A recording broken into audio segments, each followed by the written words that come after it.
Welcome to The Explainer. Today, we're unpacking an absolute masterpiece of modern sports history. We're looking at a team that didn't just win a tournament. No, they completely rewrote the record books of international football. From some really early doubts to an epic, just unforgettable finale at the New York-New Jersey Stadium, this is the story of Spain's historic victory at the 2026 FIFA World Cup. Get ready for a tactical deep dive, some crazy late-game heroics, and honestly, the birth of a brand new footballing dynasty. Okay, let's dive into this. How do you dethrone the defending champions in a World Cup final? Just picture the scene for a second. It's the final. You're up against the reigning champs, Argentina. You're facing Lionel Messi, a man who is desperately looking to cap off a golden era with one last dance on the absolute biggest stage. The tension? It's suffocating. The margins are razor thin. So how exactly do you beat a team with that kind of pedigree and momentum? Well, the answer lies in a climax that we are going to be talking about for decades. The sheer emotion of the 106th minute really tells you everything you need to know. After an incredibly grueling physical 90 minutes, Argentina's Enzo Fernandez gets sent off in stoppage time. Second yellow card for a foul on Pau Cubarsí. So Argentina is suddenly down to 10 men. Extra time kicks off, and Spain's patience, it finally pays off. Ferran Torres comes right off the bench and just rifles a shot into the top of the net past Emiliano Martinez. I mean, it's the ultimate breakthrough in literally the most high-stakes environment imaginable. And this brilliantly illustrates exactly why Spain deserved that defining moment. You know, a 1-0 scoreline kind of makes it sound like a nail-biting thriller, right? But the reality was absolute total domination. 20 shots for Spain, with 12 on target, and Argentina? Just 2 shots all game and 0 on target. 0! Against Lionel Messi and the reigning champs? That's insane. Spain didn't just win the game, they took the ball away, denied Argentina any breathing room, and controlled the match with the calm authority of a side that knew exactly what they were doing. Section 1. The Unbreakable Spanish Wall, a Historic Defense. One single goal. Spain allowed only a single goal throughout the entire tournament.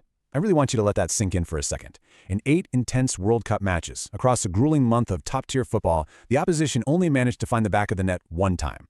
This isn't just impressive. It is actually the fewest goals allowed by any champion in the entire history of the FIFA World Cup. Building on that incredible foundation, Spain recorded a staggering 7 shutouts in the tournament. 7!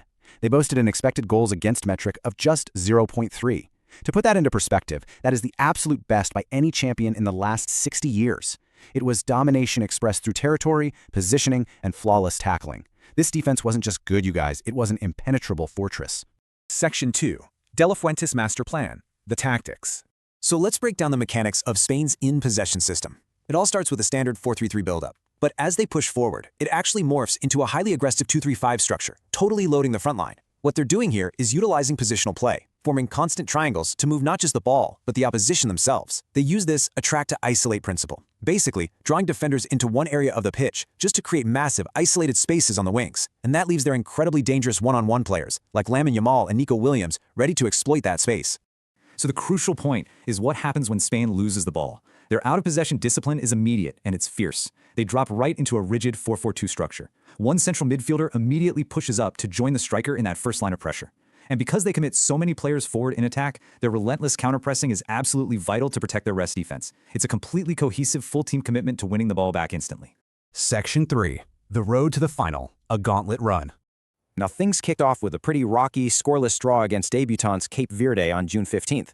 Honestly, that shocked everyone. But they didn't panic. They found their gear. We saw a clinical 3-0 win against Austria in the round of 32. Then a grinding 1-0 win against Cristiano Ronaldo's Portugal in the round of 16. Next, a really tough 2-1 battle over Belgium. And then, an absolute tactical masterclass to silence Kylian Mbappe and France 2-0 in the semifinal. Talk about going from early struggles to just unstoppable momentum. But as we all know, survival in knockout football always requires clutch moments. In that incredibly tense round of 16 match against Portugal, it was Mikel Merino who found a 91st-minute winner. It perfectly proves that while Spain had all the technical flair and possession in the world, they also possessed the raw grit and determination required to grind out results when their backs were completely against the wall. Section 4. The Heroes of 2026, Individual Brilliance. Now, what's really interesting about this slide is the recognition of the engine behind it all. FIFA named Rodri the Golden Ball winner, the tournament's absolute best player, and rightfully so. Deemed masterful in midfield across 8 matches, Rodri was the metronome. He was the ultimate midfield maestro, dictating the tempo, breaking up play, and making sure Spain's tactical engine never skipped a single beat. Then there's the youth movement, led, of course, by the sensational Lamine Yamal. At just 19 years old, he provided vital one-on-one quality on the wing throughout the entire tournament. And what's absolutely mind-blowing about his achievement, Yamal was just 3 years old when Spain last won the World Cup back in 2010. Let that marinate. And now he's added a World Cup trophy to the Euro 2024 title he won 2 years prior. Just a true prodigy realized. We also have to acknowledge the wider context here. France's Kylian Mbappe walked away with the Golden Boot as the tournament's top scorer. But Spain claimed the ultimate prize. Their collective dominance completely overpowered individual scoring feats. Plus, they raked in honors at the back. Unai Simon was in line for the Golden Glove, and Pau Cubarsí was celebrated for his defensive heroics. Ultimately, Spain proved that an unbreakable team structure beats brilliant individualism every single time. Section 5. A new golden era. Dynasty reborn. Let's move to and see how this builds on their legacy. We all remember Spain's legendary run from 2008 to 2012, right? Where they secured 2 European championships and a World Cup? Well, fast forward to 2024 to 2026, this current squad is concurrently holding the Euro 2024 title and the 2026 World Cup. It literally perfectly mirrors the start of that historic, dynastic run of the past. The echoes of greatness are just undeniable here. Which leads us to our final lingering thought for today. With a defensive foundation that has literally made World Cup history, a tactical system that completely starves opponents of the ball, and teenage sensations like Lamine Yamal who are really just getting started, is Spain's new footballing dynasty just beginning? Are we going to see La Roja absolutely dominate the next decade of international football? It's a fascinating question, and one the rest of the footballing world will have to find an answer to. Thanks so much for joining me on this explainer, and keep your eyes on this remarkable Spanish side.